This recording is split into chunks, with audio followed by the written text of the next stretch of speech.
yá ẹ kálẹ́ gbogbo ọmọ Yorùbá pátápátá níbikíbi tí ẹ bá ti lóore ọ̀fẹ́ láti máa gbọ́ mi àbí láti máa wò mí ketekete èmi ọmọ yín náà ni o Omíyalé Adémọ́lá ṣáájú ohun gbogbo kí Olúwa kó bùkún gbogbo wa pátápátá nílé lóko àti lẹ́yìn odi.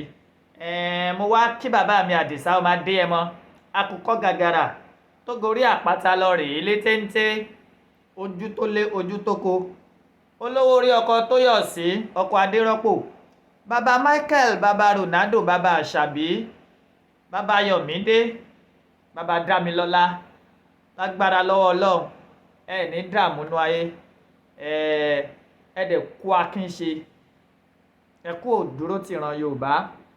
Mo wá kí gbogbo ládéládé lóyè pátápátá nílẹ̀ Yorùbá. Mo fi Ọ̀nìrìṣà àrólé Oòduà jìgbìnìbí àti àkún aláṣọ àlà funfun gbò ọ̀jájá àfìdí ọ̀tẹ̀ janlẹ̀ ọba Babátúndé ẹni ìtàn Adéyẹyè Ògúnwùsì. Mo fi kí gbogbo ọba aládé ilẹ̀ Yorùbá agbára lọ́wọ́ Ọlọ́run ẹṣin ọba yóò jẹ́ oko pẹ́. Mi bá ní kí n kí ààrẹ Gani Adams àmọ́ àwọn ìtàn kan tí wọ́n pa níbi ìjẹta àbí ìjẹrin sẹ́yìn kò tí ì jẹ́ ń lè kí wọn torí mo fẹ́ padà fún wọn lésì.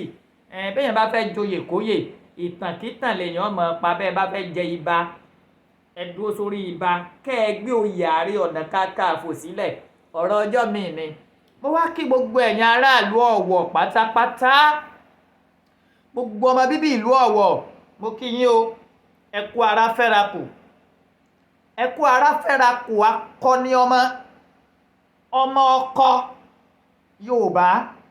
Tí n bá ní ọmọ ọkọ Yorùbá ẹ ní kí n ṣáwo ni arákùnrin Rótìmí Akeredolu ọmọ ọkọ Yorùbá ni o. Mo dẹ̀ kí gbogbo ọmọ Yorùbá pátápátá ní ìlú Oǹdó gbogbo ọmọ bíbí Oǹdó pátápátá mo kí yín mo lò yín lọ́gọ̀ ẹnu pé ẹ kú fọmọnìyàn ṣe. Mo ṣẹ̀ṣẹ̀ gbà ní wípé Oǹdó ẹ máa ń dúró lórí òótọ́ ẹ sì máa ń jà fún òótọ́. Tó bá ṣe wípé bí gọ́fúnà Rótìmí Akeredolu bí wọ́n ṣe ní gbogbo gómìnà ilẹ̀ Yorùbá ṣe lórí ọ̀rọ̀ akitiyan tá à ń sà láti gba orílẹ̀-èdè Yorùbá ká ní pé bí gọ́fúnà Rótìmí Akeredolu ṣe kún wa lọ́wọ́ ńgbà yẹn ni ẹ má jẹ́ àparọ́ tara wa ó ṣeé ṣe ká ti gbà á torí pé gọ́fúnà Rótìmí Akeredolu jẹ́ èèyàn kan tí ò bẹ̀rù kò páyà nǹkankan ó nígbàgbọ́ wípé Ọlọ́run ló dá wọn Ọlọ́run ló fà wọn sórí ipò yẹn Ọlọ́run náà làwọn padà lọ́ọ̀rẹ́ jíyìn fún léyìí tán ti wá padà lọ́ọ̀rẹ́ jíyìn fọ́lọ́run. Olóyè Sunday Àdìsá ọmọ Adéyẹmọ bàbá nínú gbogbo ìpínlẹ̀ tá a ti ṣe rálì pátápátá fún ọ̀rọ̀ Yorùbá Nation ìpínlẹ̀ Oǹdó àwọn lá fi ìfẹ́ hàn síwájú pẹ̀lú àtìlẹ́yìn gọ́fúnà Rótìmí Akeredolu. Bẹ́ẹ̀ bá gbàgbé bẹ́ẹ̀ bá rántí ẹ̀yin ọmọ Yorùbá àkọ́kọ́ ọmọ Yorùbá tó kọ́kọ́ dìde nígbà tí ogun ń kó ìran Yorùbá tí àwọn ajínigbé Fúlàní ajínigbé tí wọ́n fẹ́ fi ilẹ̀ Yorùbá tí wọ́n fi ṣe ibùgbé. Gómìnà àkọ́kọ́ tó kọ́kọ́ jáde wípé òun gẹ́gẹ́ bí ọmọ Yorùbá òun ó jà fún ìran òun ní gọ́fúnà Rótìmí Akeredolu. ẹ ṣe lé ní orin àpilẹ̀kọ tá a mọ̀ sí Yorùbá anthem ẹ má jẹ́ ń pè ní Yorùbá Nation anthem ẹ jẹ́ kí n pè ní Yorùbá anthem. Gómìnà àkọ́kọ́ tó kọ́kọ́ compulsory ẹ̀ ní state ẹ̀ tí ò sì sí gómìnà tó tún ṣerú ẹ̀ yàtọ̀ sí ìpínlẹ̀ Ọ̀ṣun torí pé ìpínlẹ̀ Ọ̀ṣun àwọn kò lè adopt orin yẹn gẹ́gẹ́ bí anthem tiwọn. Gómìnà ilẹ̀ Yorùbá tó adopt orin yẹn pé ní àwọn ilé ìwé wa gbogbo wọn gbọ́dọ̀ máa kọ́ oní gọ́fúnà Rótìmí Akeredolu. ẹ̀ṣẹ́ léjì ẹ̀kẹta ẹni tó mú àmọ̀ràn ẹni tó gbé làákàyè kalẹ̀ wípé kí àwa náà nílẹ̀ Yorùbá ká ní security outfit tiwa security outlet, ká dá àjọ elétò ààbò sílẹ̀ nílẹ̀ Yorùbá. Gọ́vnà Rótìmí Akeredolu ni kó tó di pé gọ́vnà Ṣèyí Mákindé kó wọn lọ́wọ́. ẹ ṣe lẹ́ta ìgbà tán dá Àmọ̀tẹ́kùn sílẹ̀, ìjọba àpapọ̀ ò fẹ́ ká máa lò bọ́n. ìjọba àpapọ̀ láwọn ò ní fún wọn láàyè láti máa lò bọ́n rárá. Gọ́vnà Rótìmí Akeredolu gẹ́gẹ́ bí agbẹjọ́rò àgbà tó mọ̀fin, ó lo ìlànà òfin, ó sì bá ìjọba àpapọ̀ ó bá wọn fà á. wọ́n sì approve kí Àmọ̀tẹ́kùn kan máa lò bọ́n. nígbà tá a bá dá security kalẹ̀ láti dáàbò bo ìran tíá tẹ́ wá ní wọ́n máa lò bọ́n, tí àwọn ará bíi tá fẹ́ dojú ogun kọ táwọn sì ń gbé oríṣiríṣi ìbọn tó ń ṣekú pani láàrin ààbọ̀ ṣẹ́jú tó ń gbé káàkiri. Gọ́vnà Rótìmí Akeredolu ó stand against injustice, ó dẹ̀ rí ogun yẹn jà. Gọ́vnà Rótìmí Akeredolu ó fi ààyè gbà wá nígbà tá a gbé ìpolongo wípé ìran Yorùbá ìyà ń jẹ wá.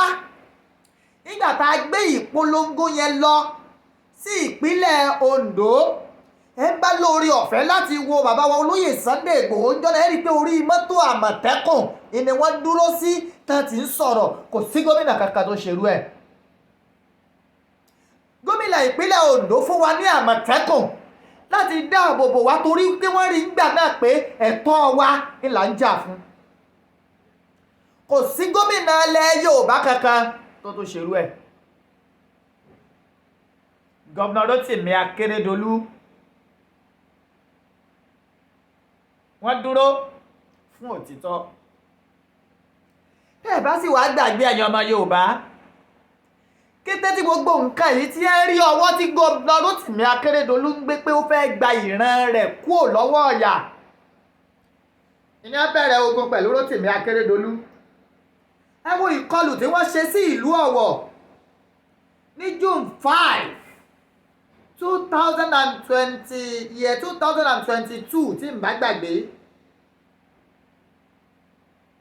ìkọlù tí wọ́n ṣe yẹn tó mú ẹ̀mí ọ̀pọ̀lọpọ̀ àwọn èèyàn lọ ní Catholic Church torí ọ̀tẹ̀, torí ìbínú tó ń bí sí arákùnrin Rótìmí Akeredolu ló jẹ́ kán lọ rèé ṣe ìkọlù yẹn. ọ̀pọ̀lọpọ̀ nǹkan ìlà arákùnrin Rótìmí Akeredolu ló fi ara gbà nítorí ìran Yorùbá. gómìnà kan ṣoṣo tá a lè pè ní tiwa, gómìnà kan ṣoṣo tó dúró tán, gómìnà kan ṣoṣo tó fara rẹ̀ lẹ̀ pé ibi tó bá wù kó já sí.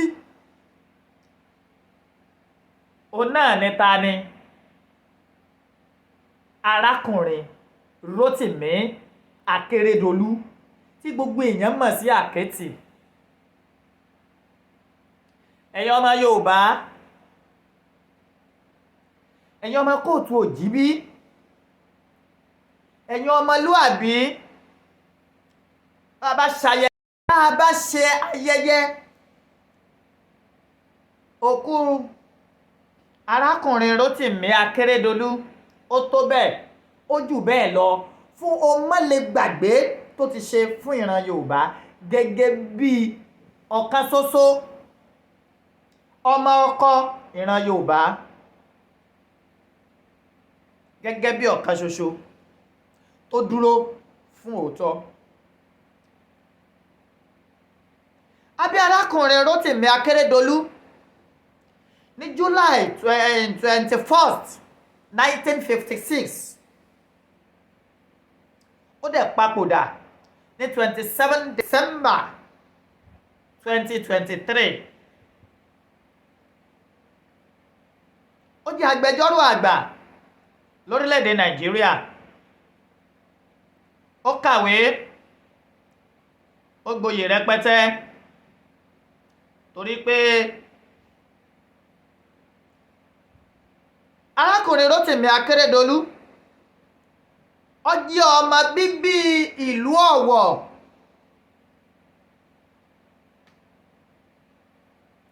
Ó jẹ́ ọmọ bíbí ìlú Ọ̀wọ̀. Ó dẹ̀ ní ìyàwó tá ń pè ní Betty Anyanwu Akeredolu. Akeredolu bímọ o. Ó bímọ. Ó lọ sí Ọbáfẹ́mi Awólọ́wọ̀ University. Ibẹ̀ l'Akeredolu ti kẹ́kọ̀ọ́ gẹ́gẹ́ bí agbẹjọ́rò tó mọ̀fin. Ó lọ rèé kẹ́kọ̀ọ́ nípa òfin tá a mọ̀ sí law ní Ọbáfẹ́mi Awólọ́wọ̀ University. Ó di ààrẹ fún ẹgbẹ́ Nigeria Bar Association, ìyẹn fún ẹgbẹ́ àwọn agbẹjọ́rò lórílẹ̀‐èdè Nàìjíríà ní 2008. Bẹ́ẹ̀ bá gbàgbé, he was a senior advocate of Nigeria, ìyẹn ni agbẹjọ́rò àgbà. Àwọn lájọ ṣe bẹ̀rẹ̀ tí wọ́n jọ jẹ́ contemporaries. A máa sọ̀rọ̀ nípa Chief Akin Olúgbèmí. A máa sọ̀rọ̀ nípa Chief Níyì Akíntọ́lá. Àti bẹ́ẹ̀ bẹ́ẹ̀ lọ. Arákùnrin Rótìmí Akérédolú ó gbìyànjú. Àmọ́ gẹ́gẹ́ bí ọ̀rọ̀ táà náà ti sọ pé a ṣí èrè, ó ń kó ọrọ̀ ọjọ́ ní ìgbà tí kò mọ ẹni tí ó na. Nǹkan kan tó interest èmi tí mo fi nífẹ̀ẹ́ Akérédolú kò kọjá ipa tí wọ́n kó lórí ọ̀rọ̀ àti gba ìran Yorùbá lẹ̀ lóko ẹrú. Wọ́n jà fitafita láti bọ́ lọ́wọ́ Fúlàní.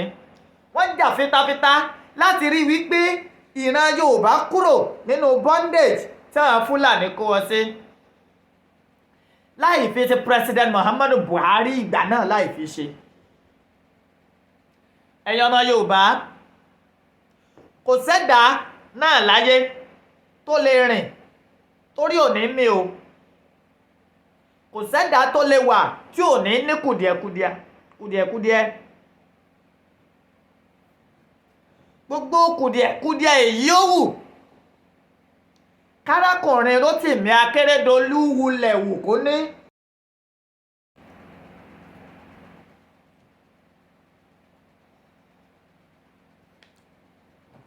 Kò sí bá a ṣe fẹ́ rìn torí ò ní mí. Kò sí bá a ṣe fẹ́ ṣe táà ní kùdìẹ̀kùdìẹ̀.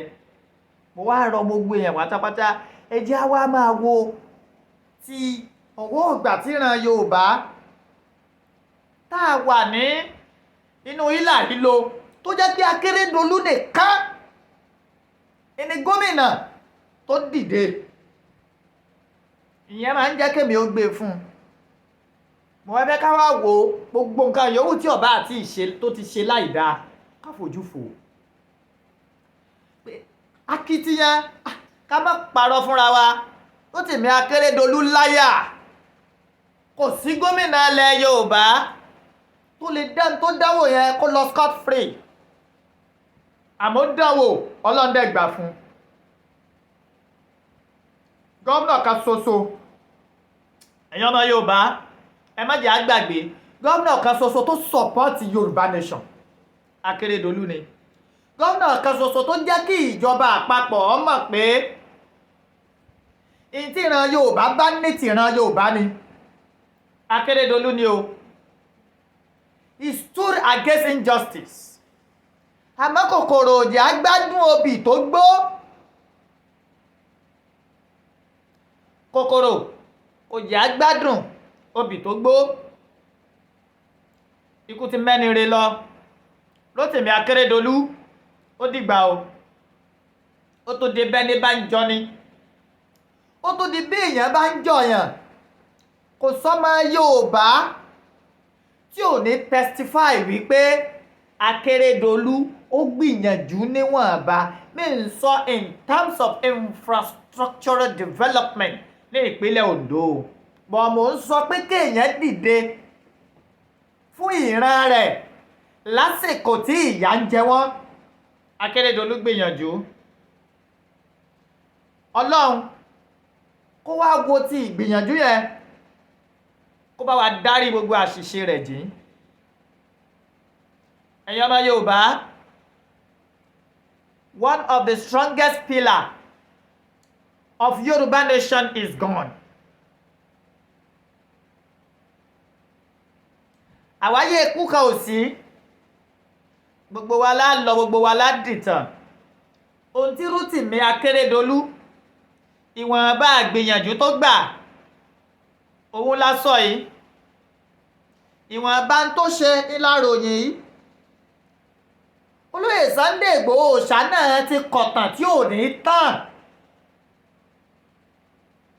Ìgbà tí olóyè Sunday Igboho bá dàgbà tá lò bí 150 years láyé, tá fọwọ́ páwú, tá fèrègì jobi, tá bá lọ, tá lọ rèé darapọ̀ máwọn bá ńlá wọn, ìtàn yìí náà látún máa sọ nípa wọn pé àwọn náà gbìyànjú láti yọ ìran Yorùbá kúrò ní ọ̀fìn ayé, láti gba ìran Yorùbá kúrò lọ́wọ́ àwọn Fúlàní ajínigbé tí ń fipá bá bàbá àwọn ìyá wa sùn, tí ń jí àwọn bàbá wa gbé, tí ń ba oko jẹ́, tó ń bọ̀ náà jẹ́. Ìtàn wo lẹ̀yin fẹ́ kọ? Ṣé ìtàn màdàrú lẹ fẹ́ kọ ni? Àbí ìtàn kí nǹkan kó tò? Ó kù sọ́wọ́ èmi, ó kù sọ́wọ́ ẹ̀yin. Oníkálukú ìní ò jíyìn iṣẹ́ ọwọ́ ẹ̀. Rotimi Akeredolu ti lọ pàdé ọba tó ní. Níjọ́ wọ́n bá gbé Rotimi Akeredolu sínú sàárè, burial ground nìyàwó àtàwọn ọmọ ó ti padà. Ẹ̀yin náà wo ayé. Rotimi Akeredolu kú in less than 12 hours a new governor was sworn in. In less than 12 hours a new governor was sworn in. Ṣé ilé ayé yìí náà kọ́? Gbogbo àdá alé ayé á kọ́rọ̀ jọ. Mo fẹ́ kí n máa bọ̀ kí security ọ̀pọ̀ lọ́tún lósì.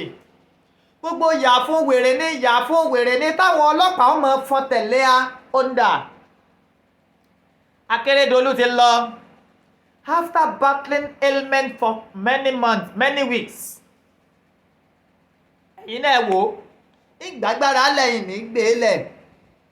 Ọlọ́run padà gbàgbára lọ́wọ́ alágbára. Ẹ jẹ́ gbogbo wa máa rántí ikú nínú gbogbo nǹkan tá a bá ń ṣe. Gbogbo nǹkan lèèyàn lè ní ló lè ṣe kó lọ scot free. Kéèyàn mú jẹ, kò sẹ́ni tí ó mú kú jẹ o. Mo wá ṣe nǹkan mo mú jẹ, yes, a lè mú ikú jẹ. Kò sí. Jésù kú, Ànábì kú, Ògúnláká ayé kú, Ọbàtálá papòdà. Ìtọ́ bá máa kú tí kú ò gbọdọ̀ pa gan tí kú fi pa.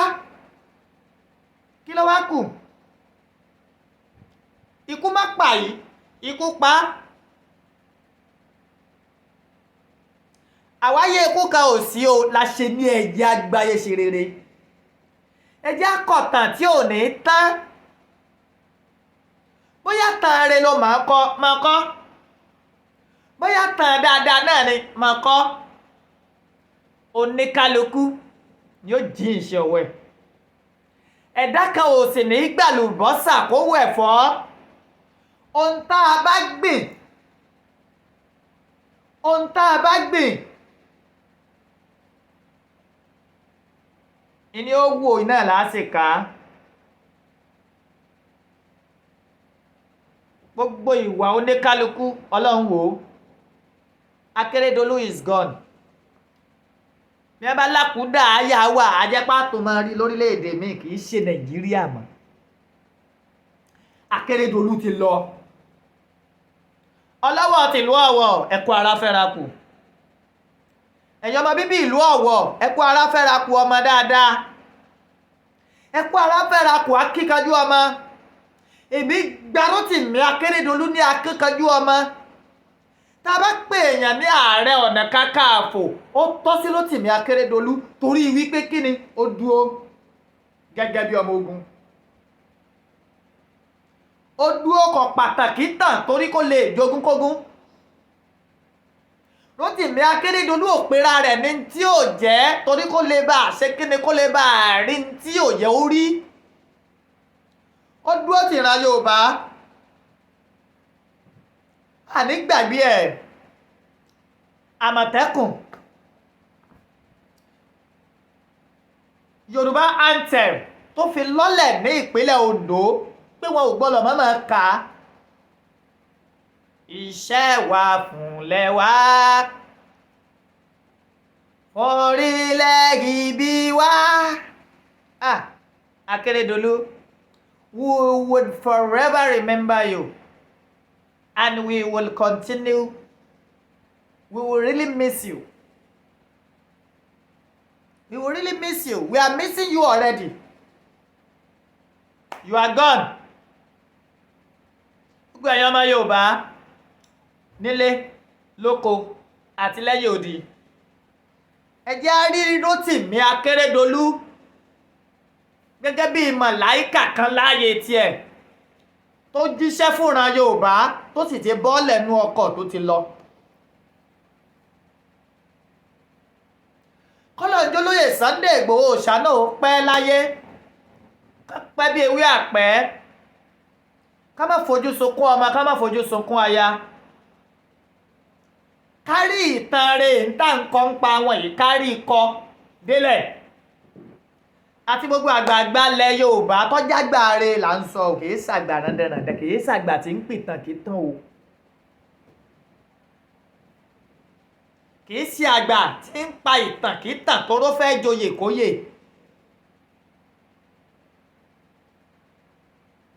gbogbo ọmọ Yorùbá nílé lóko lẹ́yìn odi wọn à ní fòkú yín ránṣẹ́ sílé. gbogbo ọmọ Yorùbá tó wà ní diaspora pátápátá lágbára lọ́wọ́ Ọlọ́run, gbígbé yìí gbé sóko ẹ̀ ní gbé sóko. okó kì í jagun àìsẹ́, ẹ jagun ẹ ṣẹ́gun lágbára lọ́wọ́ Ọlọ́run. àyún lo àyún bọ̀ báyìí lọ́wọ́ yẹnu, àtẹ̀pẹ́ báyìí lẹ́sẹ̀ tẹ̀nà. ẹ̀yin ọmọ Yorùbá tẹ́ wà nídàálẹ̀, ẹni tẹ́ ẹ̀ dágbére ìrìn àjò yín fún òní mọ bí ẹ lọ. mo lè ṣàdúrà fún yín tó bá ṣe pé dénú mi kó rí fún mi gẹ́gẹ́ bí mo ṣe ṣe. olóyè Sunday Igboho, let's celebrate Akeredolu. ó jà fúnran Yorùbá, ó dúró fúnran Yorùbá. ìgbà tí gbogbo gómìnà là gbọ́dọ̀ gbé ìpolongo wá stéètì, ó ní yes, ó lálàáfíà náà bá wa, ó ní a wá, ó dẹ̀ provide security fún wa. a wọ ìpínlẹ̀ Ondo láyọ̀ àtàlàáfíà. gbogbo agitator Yorùbá nation pátápátá tẹ́ ẹ gbìyànjú, tẹ́ ẹ ṣiṣẹ́ kíkakíka, ẹ ní dààmú, ẹ ní mòṣì. gbogbo ọmọ Ondo látòrí ọmọ Lúkà, mo sympathize pẹ̀lú yín. ẹ kú ara fẹ́ra kù, akọni ọmọ, ọmọ dáadáa, ọmọ téèyàn fi yangàn ọmọ.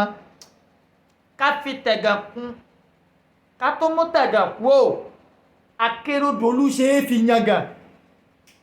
ó dèrò ọ̀run lónìí. tó bá ṣe tí ọ̀dà náà fúnra Yorùbá á sọ ọ́.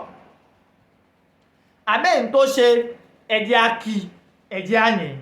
Akérédolú, rest in perfect peace. Until we meet to part no more. ó tún dọjọ́ àjíǹde, tó bá ṣe pé àjíǹde wà o, ó dọjọ́ àjíǹde. àmọ́ Akérédolú bá wa sọ fọ́lọ́run ipò tíran Yorùbá wà. assignment tó dùn ó parí, kọ́lọ́njọ́ lóye Sunday Igboho ṣá ó lè parí ẹ̀, àti gbogbo àwọn àgbààgbà Yorùbá tó gbé ìrìn àjò náà dání. Thank you. God bless you. mo kíyà mi Mrs. Adérọ́pò ìyá Ayọ̀mídé. lágbára lọ́wọ́ Ọlọ́run ẹ ní fojú sunkún ọmọ, ẹ ní fara gbàwẹ̀, ẹ ní lára òsè, wọn à ní bọ́ bàtà ọ̀fọ̀ sẹ́nu ọ̀nà yín o. Àlùbáríkà àwọn tọ́lọ́ ń kólé ayé lé lọ́wọ́. Ìyá mi Mrs. Tóyọ̀sí ìyá Dámì lágbára lọ́wọ́ Ọlọ́run iná ò ní dààmú nú ayé, ìta ò ní nà yín wálé lágbára lọ́wọ́ Ọlọ́run ẹ kéré oko délé. Àlùbáríkà àwọn tọ́lọ́ ń kólé ayé lọ́wọ́. Olóyè Sunday Igboho máa jọ̀lọ̀ máa fine. Thank you gbogbo ọmọ Yorùbá, God bless you. Akeredolu, rest in peace, rest in peace, rest in perfect peace. Ó dàbọ̀.